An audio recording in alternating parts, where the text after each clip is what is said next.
कल की कथा में हम लोगों ने श्रवण किया कि भगवान द्वारिकाधीश का विवाह रुक्मणी मैया के साथ धूमधाम से संपन्न हुआ। शिशुपाल बहुत प्रयास किया कि हम रुक्मणी जी के पति बन जाएं, परंतु लक्ष्मी जी तो शिशुपाल को नहीं चाहती थी, वो गोपाल को चाहती थी। और शिशुपाल बहुत प्रयास किया, सैनिक लगा दिए कि हम सैनिक का प्रहरा दे देंगे, द्वारिकाधीश नहीं आएंगे और रुक्मणी से विवाह कर लेंगे। परंतु भगवान आए और रुक्मणी का हाथ पकड़ करके रथ में बैठाया और हरण करके ले गए। अच्छा, जब शिशुपाल को पता चला कि वो गोपाल आया और रुक्मणी का हरण करके ले गए, तो शिशुपाल तो समुद्र में कूद के अपना प्राण देने लगा। तो जरासंध मिल गया, बोला रे शिशुपाल, तुम इतना उदास क्यों हो और इतना निराश हो के कहाँ जा रहे हो? शिशुपाल ने कहा, हम क्या बताएं जरासंध महाराज, हम अपने राज्य से, चेदी राज्य से चले थे कि रुक्मणी से विवाह करेंगे और सबको ये सूचना दे दिए कि दुल्हन लेके आएंगे।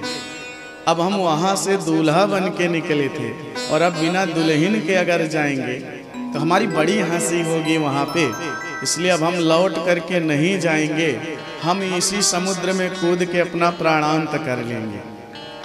तो जरासंध ने कहा, तुम भी शिशुपाल इतनी छोटी छोटी बात पे आत्महत्या करने की बात करते हो? अरे तुम्हारी तो होने वाली दुल्हन का हरण किया है ये गोपाल। अरे मुझे देखो, मुझे इस कृष्ण ने 17 बार अक्षौहिणी सेना में हराया, तो मैं तो प्राणांत नहीं किया, मैं आत्महत्या नहीं किया, और तुम्हें एक बार केवल हरा दिया, तुम्हारी दुल्हन को हरण करके ले गए, तो तुम आत्महत्या करने जा रहे हो। शिशुपाल को लगा कि जब हमसे बड़े बड़े बेशरम इस पृथ्वी पे हैं तो मुझे मरने की क्या जरूरत है। और शिशुपाल कुंदनपुर से, विदर्भ राज्य से, कुंदनपुर गांव से गाली देता हुआ निकला और अपने राज्य चेदी तक पहुंचा तो 108 गाली पूरी हुई। तब से शिशुपाल जैसे ही बिस्तर पे आंख खुलती तो भगवान को रोज 108 गाली देना शुरू कर दिया। परंतु विचार करने वाली बात यह है कि केवल द्वारिकाधीश प्रभु ने ही रुक्मणी जी का हरण नहीं किया। रुक्मणी जी की इच्छा थी कि प्रभु आए और हमारा हरण करके ले जाएं, क्योंकि लक्ष्मी स्वरूपा है रुक्मणी जी, और लक्ष्मी तो सदैव भगवान नारायण की धर्मपत्नी है, भला वो किसी और का कैसे वर्ण कर सकती हैं।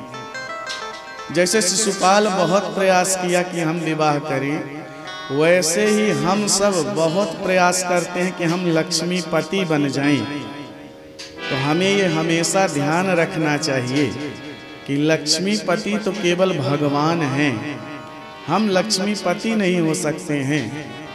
जो व्यक्ति लक्ष्मीपति बनने का प्रयास करते हैं, लक्ष्मी जी उनके घर से स्वतः ही चली जाती हैं। पूछो क्या हुआ भैया? बोले महाराज जी लाखों रुपया कमाते हैं पर घर में 1 रुपया नहीं बचता है, सब खर्चा हो जाता है। कहीं किसी की दवाई में खर्चा हुआ तो कहीं जुर्माना भर दिया और कहीं ले जा कर के फालतू में खर्चा किया मदिरा आदि पीने में।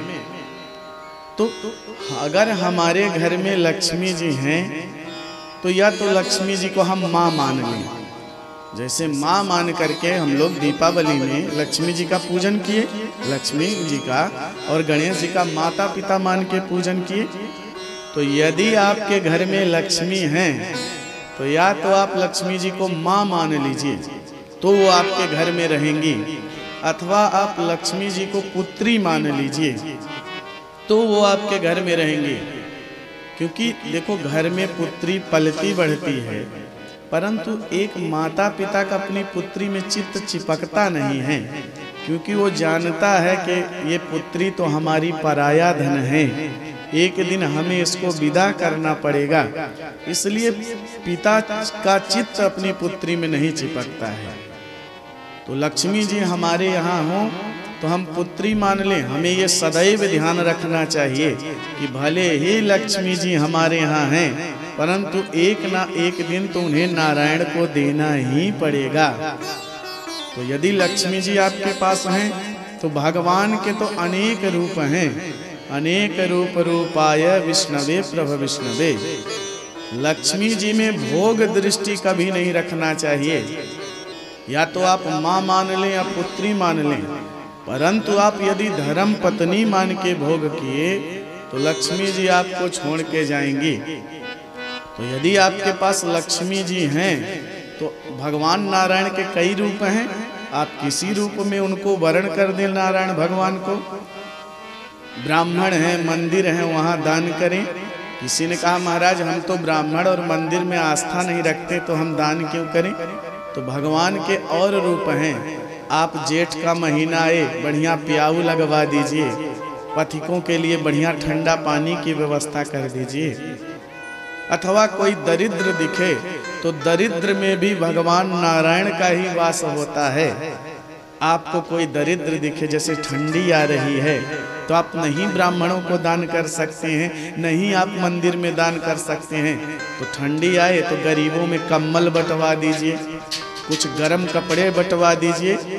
तो इन किन प्रकारेण जब हम लक्ष्मी जी को भगवान नारायण को अर्पित करते रहेंगे तो लक्ष्मी जी हमारे घर में प्रसन्नता पूर्वक रहेंगी। जैसे यदि हमारी कन्या का विवाह हो जाए और हम उसको ससुराल जाने ही ना दे, मैके में ही बैठा लें, तो पुत्री कभी भी प्रसन्न रहने वाली नहीं है। वो घर में रहेगी भी तो अशांत मना हो जाएगी कि देखो पिता ने हमारा विवाह कर दिया, अब विदा कर ही नहीं रहे हैं। तो वैसे ही लक्ष्मी जी हमारी पुत्री हैं, तो हम भगवान नारायण जिनके पति हैं उन्हें अर्पित कर दें तो लक्ष्मी जी हमारे यहाँ भी प्रसन्न रहेंगी और भगवान नारायण को भी अर्पित होती रहेंगी। जो लोग केवल लक्ष्मी जी का भजन करते हैं, नारायण को नहीं पूजते हैं, तो लक्ष्मी जी अपने प्राइवेट वाहन से आती हैं। लक्ष्मी जी का वाहन क्या है? क्या है प्रकाश भैया लक्ष्मी जी का वाहन? हाँ, एक बार प्रकाश भैया के लिए जोरदार तालियां हो जाए। तो लक्ष्मी जी का वाहन अभी भैया ने बताया कि उल्लू है। तो जो लोग भगवान नारायण की उपासना नहीं करते हैं, केवल लक्ष्मी जी की उपासना करते हैं, तो उनके यहाँ लक्ष्मी जी उल्लू पर सवार होकर के आती हैं। और जब उलूक वाहिनी लक्ष्मी हमारे घर में आती हैं तो उपद्रव मचाना शुरू कर देती हैं। जो केवल लक्ष्मी जी को भजता है तो आप देखेंगे उसका भी स्वभाव धीरे धीरे उल्लू की तरह हो जाता है। उल्लू क्या करता है? रात में जगता है, दिन में सोता है। तो वैसे ही रात भर जगेंगे, ये जाम पे जाम छलका रहे हैं, ये नॉनवेज खा रहे हैं, और दिन में कुत्ते की तरह पड़े हुए सो रहे हैं। तो उलूक वाहिनी लक्ष्मी बहुत खतरनाक है। उलूक वाहिनी लक्ष्मी हमारे घर में भले ही चाहे जितना रहे, लेकिन बात बात पे एक ही बात के लिए झगड़ा होगा, मुझे 9 लाख मगध। अरे गाना नहीं, केवल इशारा कर रहे हैं।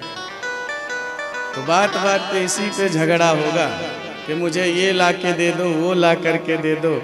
हमें बहुत ज़रूरत है, और हमारी माताएं एक बार अगर रट लगा ले कि हमें ये चाहिए, तो छोटा बच्चे की जैसी जिद होती है वैसे माताओं की जिद होती है। उधर से प्रताप भैया हंस रहे हैं, माता जी ध्यान दीजिएगा। हमारी माताएं कथा में आए, विवाह में आए, और किसी स्त्री के गले में अपने से महंगा हार देख लिया, तो कथा के बाद तो सीधे घर पे जाके यही कहेंगे कि फलाने के मेहरारू देखो हमसे बढ़िया पहन, अब हमें वैसे ही चाहिए। ये कब होगा? जो लोग केवल, जो पुरुष केवल उलूक वाहिनी लक्ष्मी की पूजा करते हैं, उनके घर में ऐसा उपद्रव होता है। परंतु जो नारायण भगवान के साथ लक्ष्मी जी की उपासना करते हैं, तब लक्ष्मी जी उल्लू पर नहीं आती हैं, तब लक्ष्मी जी गरुड़ पर सवार होकर के आती हैं। और गरुड़ वाहिनी लक्ष्मी हमारे घर में मंगल प्रदान करती हैं, क्योंकि भगवान नारायण तो मंगल के ही स्वरूप हैं। मंगल भवन अमंगल हारी। मंगल भवन अमंगल हारी। मंगल भवन अमंगल हारी। मंगल भवन अमंगल हारी। द्रवहु सो दशरथ अजिर बिहारी। द्रवहु सो दशरथ अजिर बिहारी। मंगल भवन अमंगल हारी। मंगल भवन अमंगल हारी। मंगल भवन मंगल भवन मंगल भवन अमंगल हारी। तो जब भगवान नारायण के साथ जी लक्ष्मी आती हैं तो भगवान तो मंगल के भवन हैं, घर हैं। और जब मंगल भवन आते हैं तो हमारे घर में इतना मंगल होने लगता है कि अमंगल हारी, अमंगल का नाश हो जाता है। मंगलम कौशलेन्द्राय महनीय गुणाब्धये चक्रवर्ती तनुजाय सार्वभौमाय मंगलम। जब भगवान नारायण आते हैं लक्ष्मी जी के साथ तो हमारे घर में नित्य प्रतिदिन मंगल होने लगता है। इसलिए हमें सदैव ध्यान रखना चाहिए कि यदि हमारे यहाँ लक्ष्मी जी हैं तो हम पुत्री मान के, माँ मान के सेवा करें, परंतु बीच बीच में थोड़ा थोड़ा दान करते रहना चाहिए, जिससे हमारी लक्ष्मी जी प्रसन्न रहें। नहीं तो उलूक वाणी लक्ष्मी हमारी बुद्धि बिगाड़ देगी। अरे भाई, आपने बड़ा सुंदर सरोवर बनवाया अथवा कुआं बनवाया, तो नियम ये है कि कुआं से नित्य प्रतिदिन जल निकलता रहना चाहिए। कुआं आपने बड़ा सुंदर बनवाया, परंतु किसी को आप पानी पीने नहीं दिए कुएं से, खुद पिए नहीं, तो क्या होगा? वो कुएं का जल चाहे जितना निर्मल हो, जितना मीठा हो, चाहे वो बदबू मारने लगेगा, वो पीने योग्य नहीं रहेगा। उसी प्रकार जब ज़्यादा धन हो हमारे पास तो बीच बीच में दान करते रहना चाहिए, निकालते रहना चाहिए, जिससे हमारे धन की शुद्धि बनी रहे। शास्त्र कहते हैं कि आप जितना कमाते हो उसका 10% धर्म में लगाना चाहिए। अगर 1 लाख कमाते हो तो आपको 10,000 तो दान पुण्य में लगाना चाहिए। अगर मंदिर में घंटा नहीं है, घंटे की व्यवस्था कर दीजिए। किसी दिन वस्त्र भगवान को अर्पित कर दीजिए, किसी दिन बढ़िया मीठा भगवान को भोग लगवा दीजिए, किसी गरीब को दे दीजिए। तो भगवान के अनेक रूप हैं, परंतु जो व्यक्ति जिंदगी भर केवल कमाए और खर्चा नहीं किए और खूब कमा के रखे, और ऐसा उलूक वाहिनी लक्ष्मी ने उपद्रव मचाया कि जो पुत्र के लिए हमने कमाया वो पुत्र ही हमसे नित्य प्रतिदिन झगड़ा करने लगा, हमारी आज्ञा का पालन नहीं किया, और वह पुत्र से हमें दुख प्राप्त होने लगता है। तो ये कब होता है? जब हम धन कमाए बहुत, परंतु कभी किसी को न दान किया न पुण्य किया। तो ऐसे संचित धन को जब पुत्र प्राप्त कर लेता है बिना परिश्रम के, तो उसकी बुद्धि मलिन हो जाती है। कई लोग बहुत धनवान हैं लेकिन आते हैं, महाराज जी हम जिंदगी भर खूब पैसा कमा के रखे, परंतु मेरा एक ही बेटा हुआ, इतना नालायक हो गया कि हमारी सुनता ही नहीं। तो क्यों नहीं सुनता है? क्योंकि आपने बिना परिश्रम के उसको धन प्राप्त करा दिया, और जब बिना परिश्रम के धन मिलता है तो व्यक्ति की बुद्धि बिगड़ जाती है। बच्चे को पढ़ने की हर चीज आप उपलब्ध कराइए। आपके घर में बच्चे हैं, खूब पढ़ाइए लिखाइए, परंतु इतना भी उनके पीछे न दीवाने हो जाइए कि वो जो मांगे तुरंत ला के दे दीजिए। बीच बीच में डांट भी लगाइए कि बेटा सब हम ही ला के तुमको देंगे, कुछ तुम भी परिश्रम करो, मेहनत करो, कमाओ। चिड़िया बच्चे का भरण पोषण करती पर घोंसला बना के कभी नहीं देती है। इसलिए बच्चों को पढ़ाइए लिखाइए, सपूत बनाइए तो उन्हें आपके धन की जरूरत ही नहीं पड़ेगी। और सपूत आपने बनाया नहीं तो कपूत हो गया, तो उसके लिए आप कितना भी धन इकट्ठा कर लीजिए, वो सब सत्यानाश कर देगा, सब बेच करके खा जाएगा। तो हमारे बड़े बुजुर्ग कहते हैं ना, पूत सपूत तक का धन संचय, और पूत कपूत तक का धन संचय। तो इसलिए भगवान नारायण को इन किन प्रकारेण लक्ष्मी जी को वर्ण करना चाहिए। बोल भक्त वत्सल भगवान की जय।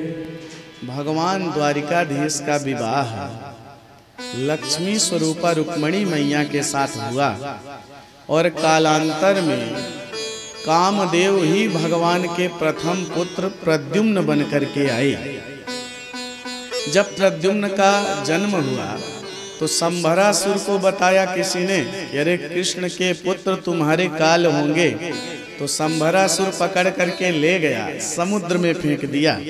और जब समुद्र में फेंका तो वहां पे एक मछली प्रद्युम्न जी को निगल गई, और एक मल्लाह मछली पकड़ रहा था समुद्र में, तो वही मछली जाल में फंस गई मल्लाह के।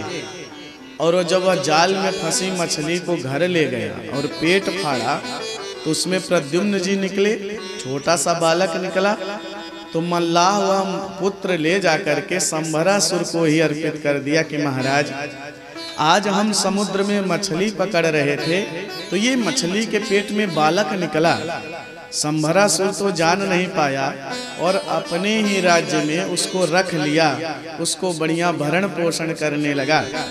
इधर नारद जी रति के पास में आए, बोले हे रति, तुम यहाँ क्या कर रही हो? अरे तुम्हारे पति कामदेव इस समय संभरासुर के महल में हैं। तो रति भेष बदल करके आई संभरासुर के यहाँ और कामदेव रूपी प्रद्युम्न की सेवा करने लगी। और कियत कालेन तेजा तौ पुनश्चा तरुणी नवा। कुछ ही समय के बाद में प्रद्युम्न जी तरुणावस्था को प्राप्त हुए। अब जब तरुणावस्था को प्राप्त हुए तो रति जो रूप बदल करके आई थी उसकी मति दूषित होने लगी। तो सेवा करती तो उसकी मति दूषित थी, दूसरी तरह से सेवा करने लगी, दृष्टि में दोष आने लगा। तो एक दिन प्रद्युम्न जी ने डांटा कि अरे देवी, तुम सेवा तो मेरी माँ की तरह करती हो, परंतु तुम्हारे आचरण माँ की तरह नहीं है। तुम इस प्रकार से हमें स्पर्श करती हो, बात क्या है? तब रति ने सारा भेद बताया कि भवान नारायण सुतः संभरेण हतो गृहात् अहं तेऽधिकृता पत्नी रतिः कामो भवान प्रभु। रति ने बताया कि हे प्रद्युम्न जी, आप संभरासुर के पुत्र नहीं हैं। भले ही आपका संभरासुर के यहाँ भरण पोषण हो रहा है, परंतु आप संभरासुर के पुत्र नहीं हैं। तो प्रद्युम्न जी ने पूछा कि यदि मैं संभरासुर का पुत्र नहीं हूँ तो किसका पुत्र हूँ देवी? तो रति ने बताया भवान नारायण सुतः, आप नारायण के पुत्र हैं प्रद्युम्न जी। तो प्रद्युम्न जी ने पूछा तो फिर मैं संभरासुर के यहाँ कैसे आ गया? रति ने बताया संभरेण हतो गृहात्, संभरासुर आपका हरण करके घर से लाया है यहाँ पे। तो देवी तुम कौन हो? तो रति ने कहा अहम तेऽधिकृता पत्नी रति, मैं आपकी पत्नी रति हूँ। तो प्रद्युम्न जी ने कहा तो मैं कौन हूँ? तो बोली भवान कामः, हे प्रद्युम्न जी, आप साक्षात कामदेव के अवतार हैं। क्योंकि जब कामदेव ने शिव जी की तपस्या भंग किया तो तब शिव तीसर नयन उघारा, शिव जी ने तीसरा नेत्र उघारा, कामदेव को भस्म कर दिया। रति आ गई हाथ जोड़ करके चीत्कार करते हुए रोती हुई, हे भोले बाबा, मेरे पति की क्या गलती थी? मेरे पति को तो इंद्र आदि देवताओं ने भेजा था आपकी तपस्या को भंग करने के लिए। अब मैं तो विधवा हो गई हूँ, मैं किसके भरोसे रहूंगी? आप हमारे पति को पुनः प्रदान कर दें। जब बार बार क्षमा याचना किया रति ने, तो भोले बाबा तो दयालु हैं। भोले बाबा का एक नाम है आशुतोष। आशुतोष किसे कहते हैं? शीघ्र तुष्यति सा आशुतोषः, जो शीघ्र प्रसन्न हो जाते हैं वो हैं आशुतोष भगवान। भोले बाबा प्रसन्न हो गए, बोले रति चिंता मत करो। जब जब